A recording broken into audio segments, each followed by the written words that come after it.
Oui, ils n'étaient pas soumis à ces règles-là, mais ici, ils n'avaient pas de règles comme quoi, quand ils faisaient ci, voilà, c'est ce qui m'est arrivé ou non. Ils n'avaient pas ça, ils avançaient. Ils avançaient, ils faisaient des choses avancées. Mais regardez ce peuple. Dès que ils sont mal et que le chemin descend, ça va passer pour des années ainsi. Et vous pensez que ça a fait qu'ils ont aimé ce Dieu? Non, ils ne l'ont pas aimé. Le cas où ça a paru comme ils l'ont aimé, c'est quand, parce qu'ils savaient qu'il leur donnait la victoire. Ils reconnaissaient ça. Sur leur ennemi. Surtout quand ils allaient en guerre dans ces cadres-là. Ça, et c'est quand ils étaient en sac, ils aimaient savoir que non, seul, on a un Dieu parmi nos dieux. Qui lui, non, en fait, littéralement dans leur tête là, c'était le Dieu de guerre. C'est comme ça qu'ils pensaient. Et ils savaient que quand c'était la situation de guerre, il faut qu'il va ce Dieu qui lui donne l'instant et de guerre pour gagner. Vous allez voir que dans ce cas-là, ils ne sont pas réticents. C'est très peu que tu vas voir les cas de désobéissance dans la situation de guerre. Parce qu'ils croient vraiment que c'est le Dieu de guerre. C'est ça qu'ils croyaient. Pour eux, c'était un Dieu parmi tant d'autres. Ils ne le voyaient pas en tant que le Dieu. Et moi, je les comprends. Vous savez pourquoi? Parce qu'ils n'ont pas de relation. Les Abraham et tout ça, ils sont bâtis une relation où Dieu, littéralement, et les aidait. Les aidait dans leur vie. Ils pouvaient parler à Dieu, qui les aidait dans même leur vie personnelle, dans leur vie familiale, leur vie professionnelle, dans leur vie de ce qui était intime à eux, qui ils étaient. Et il y avait une relation qui se bâtissait, qui entre eux, donc Dieu les aidait et eux, ils vivaient aussi selon Dieu. Mais en ce temps-là, dans la totale imperfection, parce que il n'y avait pas l'amour qui est la loi. Et tu vois qu'Abraham c'est différent jusqu'à venir à Jacob. Je dis que Jacob n'aurait plus jamais fait ce qu'il a fait là, avant, après la loi. Non. Il va s'en sortir, non. Et après lui, bien évidemment, il y a eu d'autres. Mais ce qui les différencie, même David, ce qui les différencie, c'était David, surtout, on aime beaucoup parler de David, mais on n'a pas compris l'histoire de David. Non. David avait une relation avec Dieu. Donc Dieu, littéralement, était dans sa vie réellement. Parce que Dieu l'était. Dieu l'était, il y avait une relation qu'il voyait qu'il pouvait avoir confiance en lui. Il voyait que non, quand il avait des problèmes, il était. Donc, c'était différent.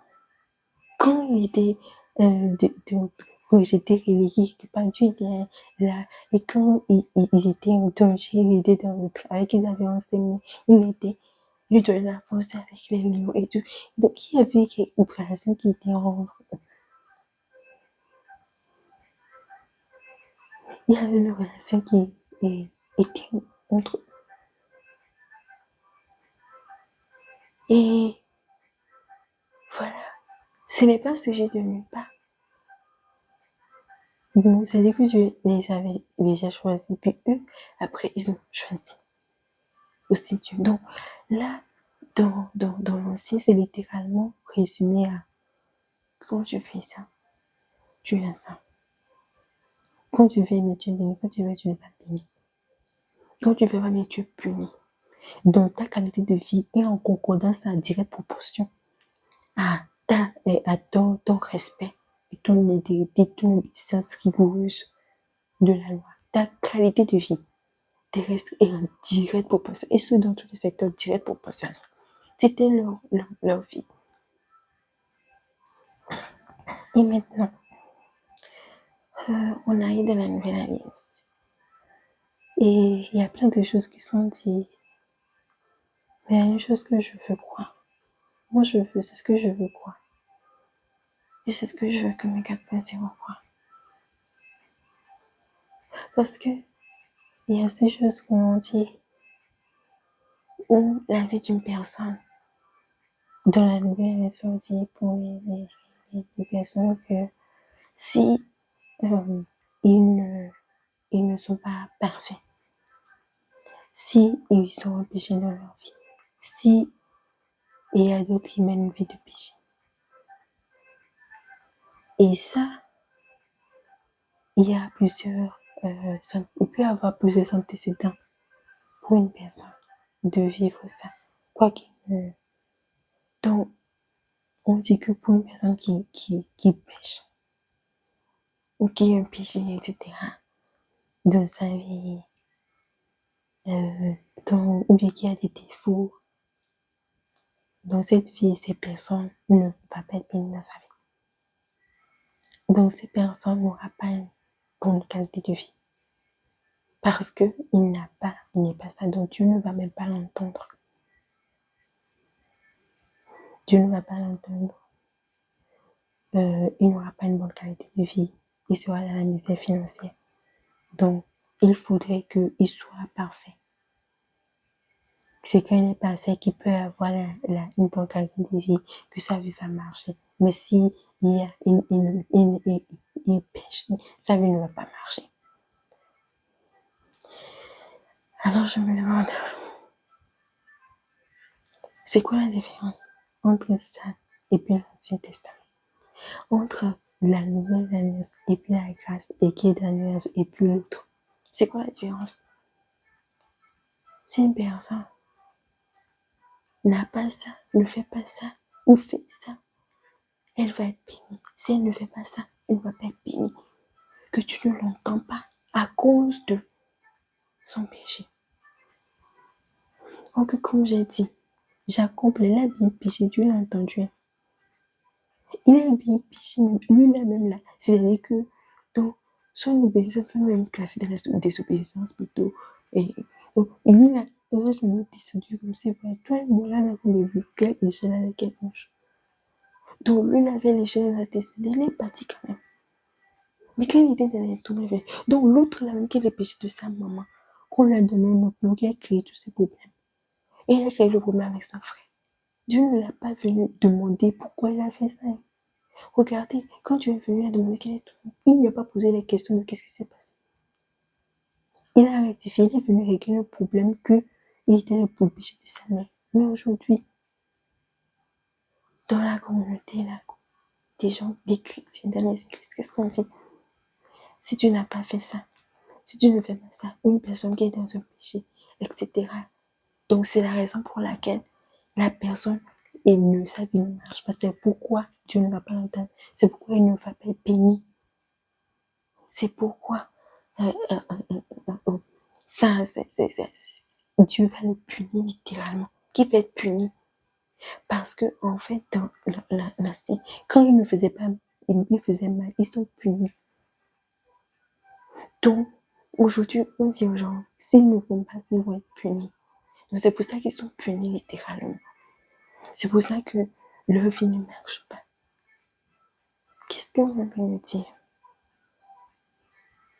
Qu'est-ce qu'on est en train de dire? Si la personne ne fait pas elle pêche, alors elle ne va pas être entendue par Dieu.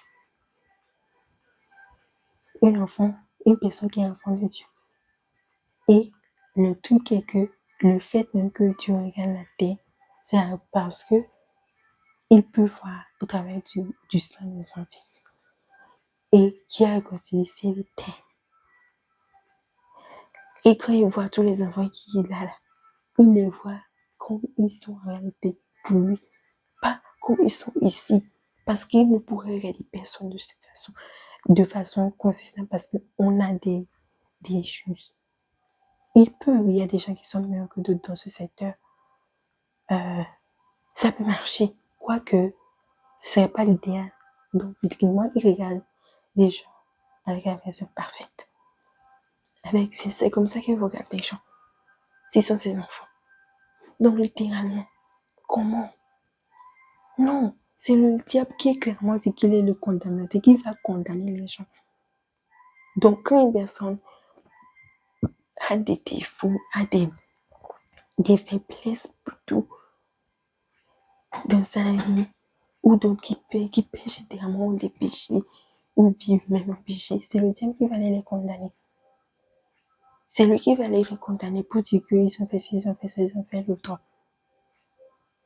Et ça, il peut amener un truc dans leur vie.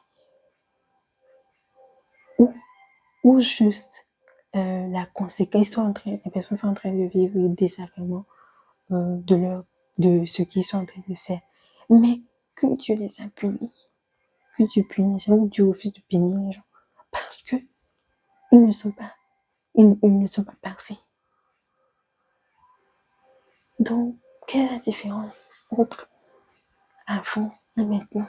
Si nous disons aux gens, et vous pensez que c'est Sacré-Cœur ou dans le cœur des gens, ça crée la peur.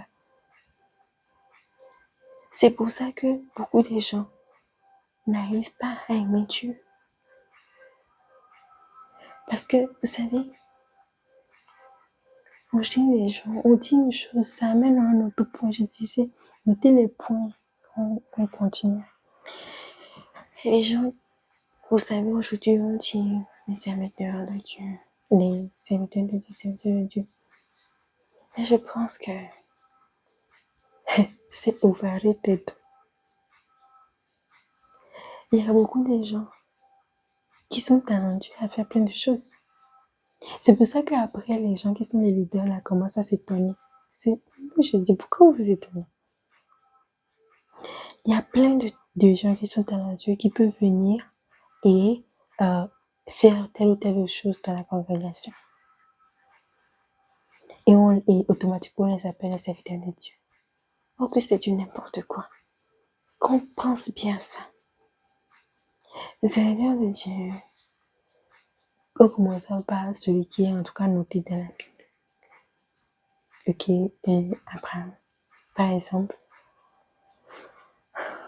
C'est le serviteur de Dieu. Par sa vie, en fait. La façon dont il vivait sa vie. C'est ça qui le mettait à part en tant que serviteur de Dieu. C'est comme ça, c'est sa vie qu'il vivait dans sa vie personnelle, dans sa vie de chaque jour, dans les autres aspects de sa vie.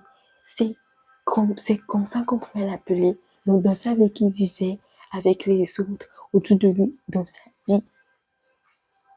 C'est comme ça qu'on pourrait l'appeler serviteur de Dieu. Il n'y avait pas de temple physique dans ce temps.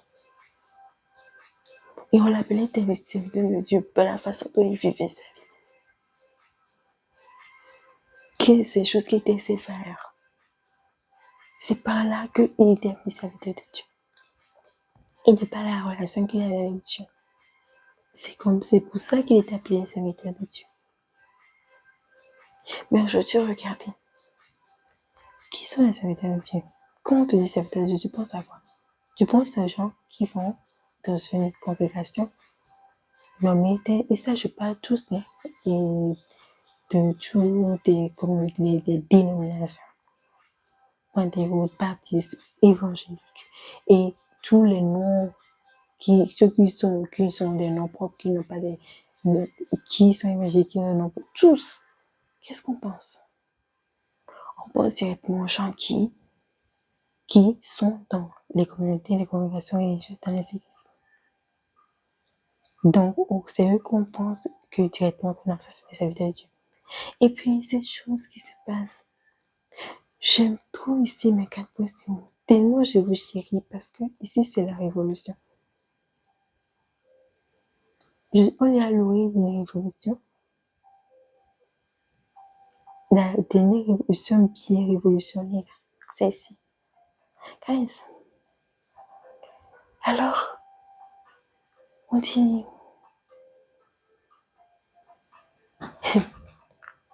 les serviteurs de Dieu dans les églises.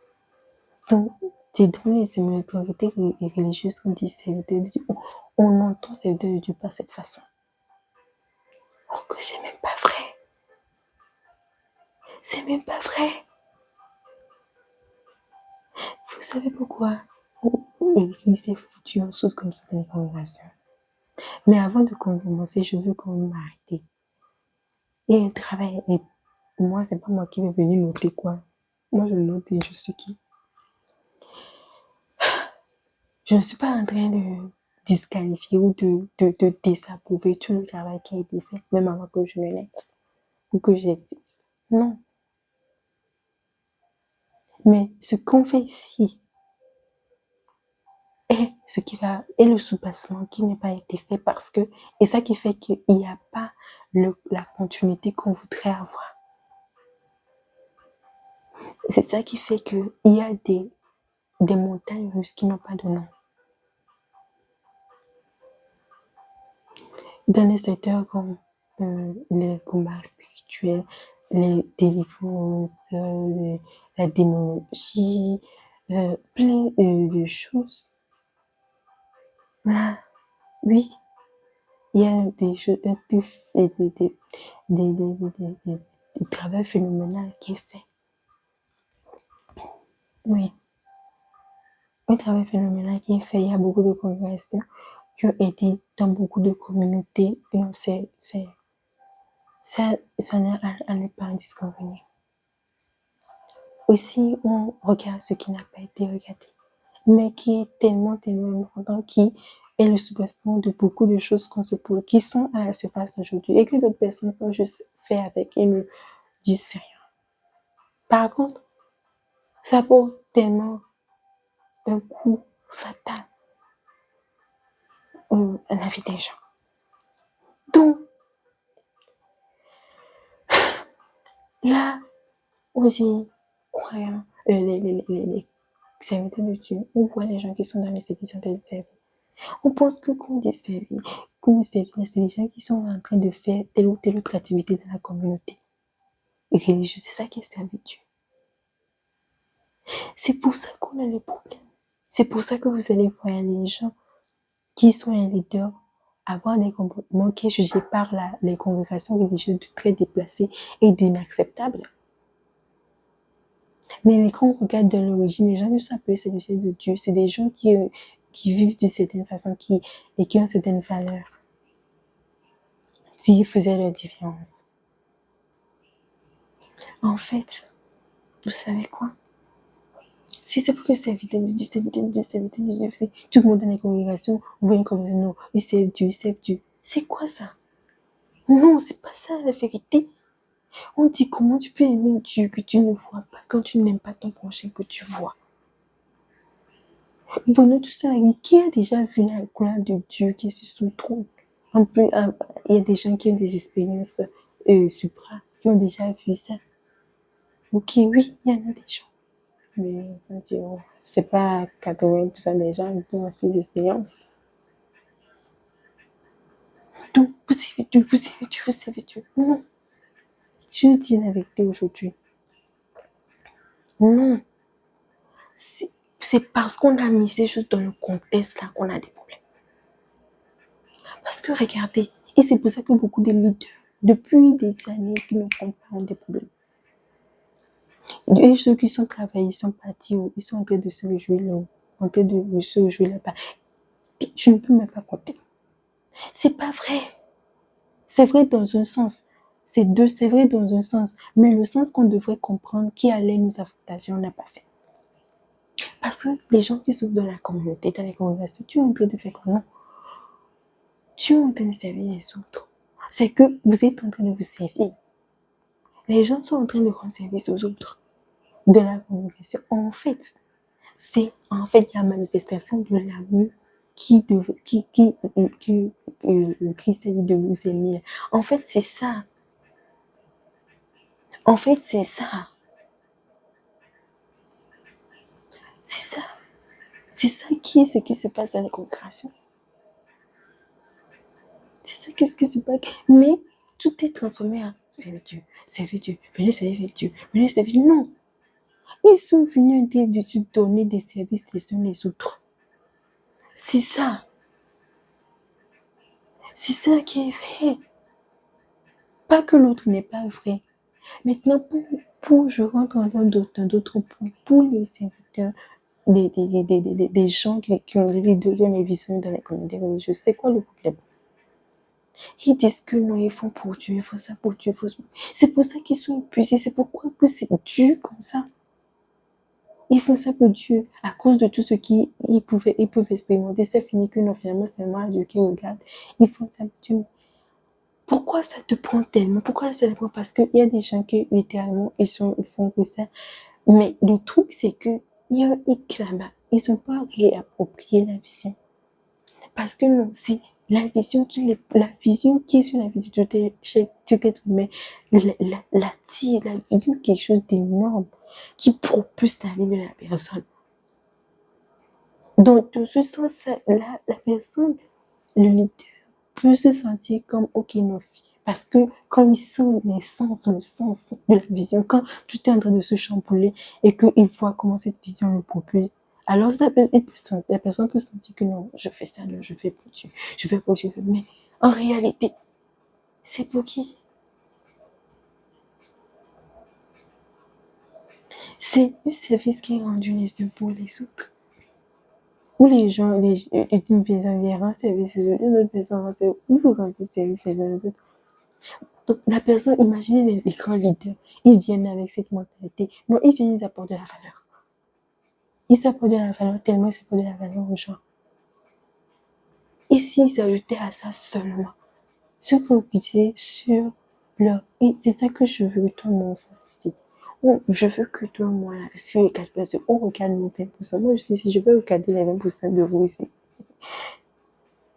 Parce qu'il y a cette loi de Pareto qui s'applique vraiment intégralement à tout.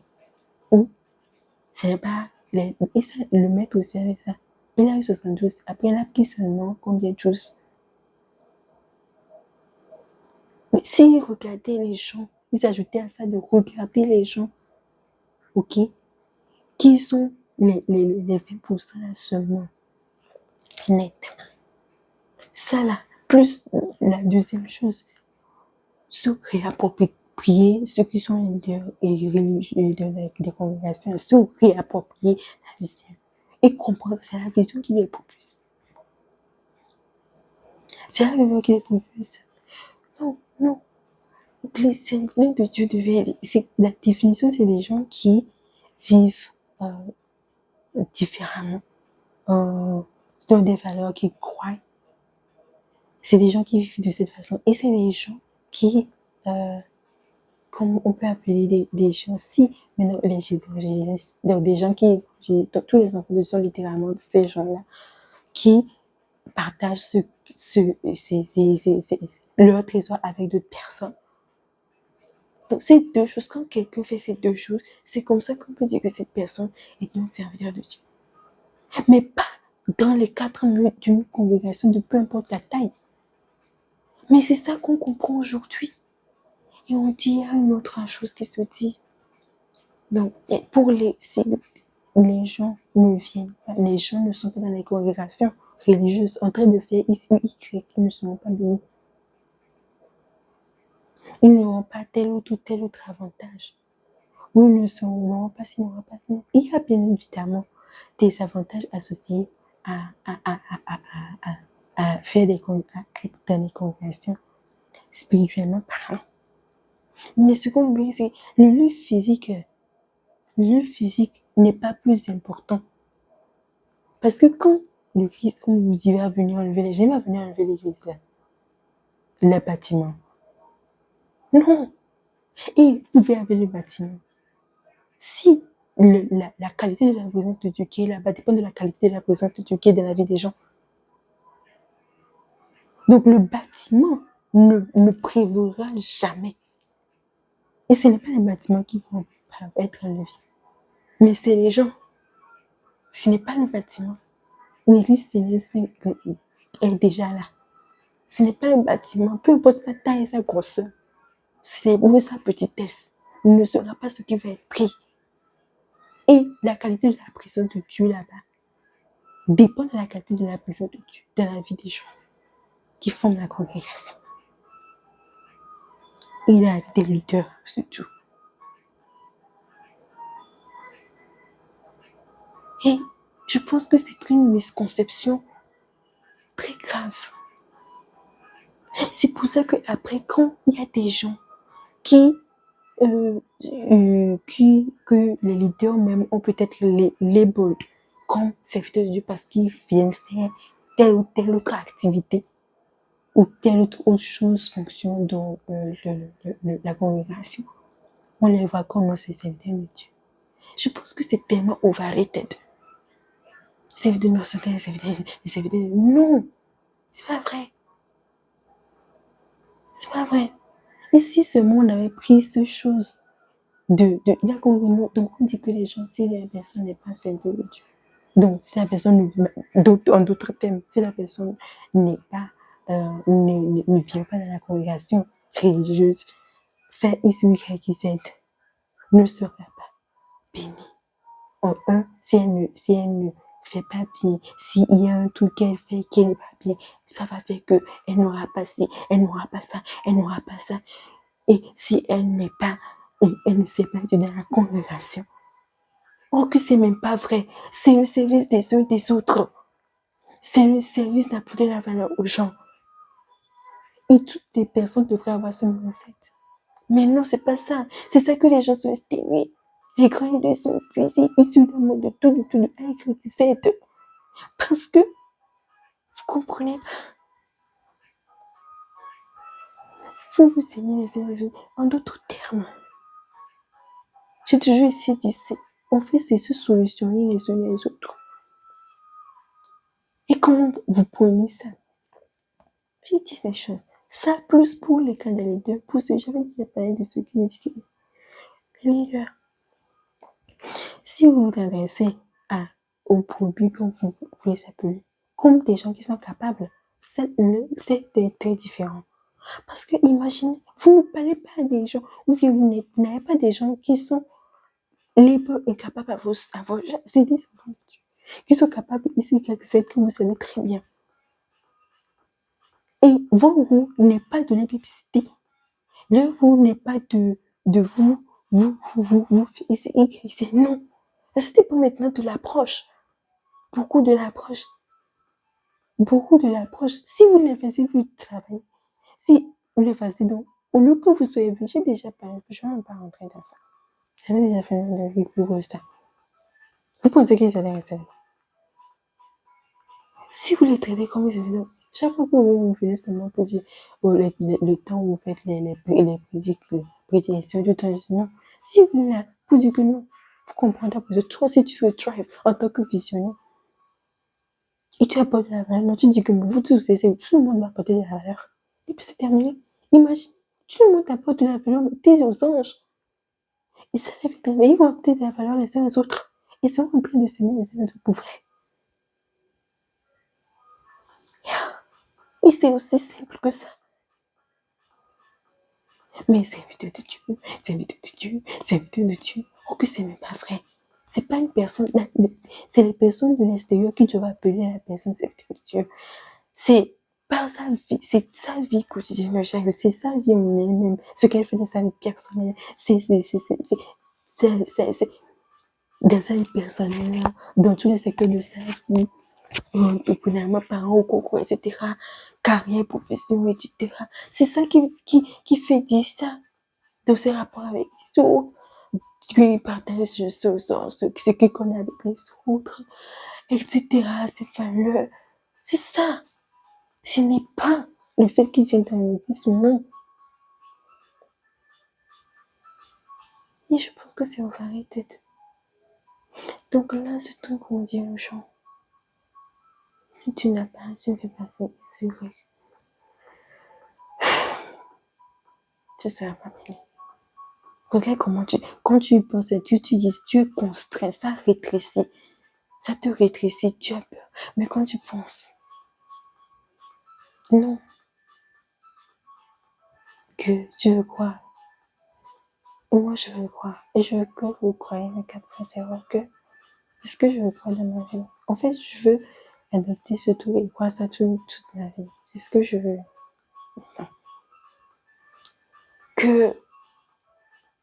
Que je fasse X, Y, que je pêche de quoi, hein? Je pêche, où j'ai des faiblesses, j'ai bien pitié, j'ai quoi, je veux voir que Dieu m'écoute et que je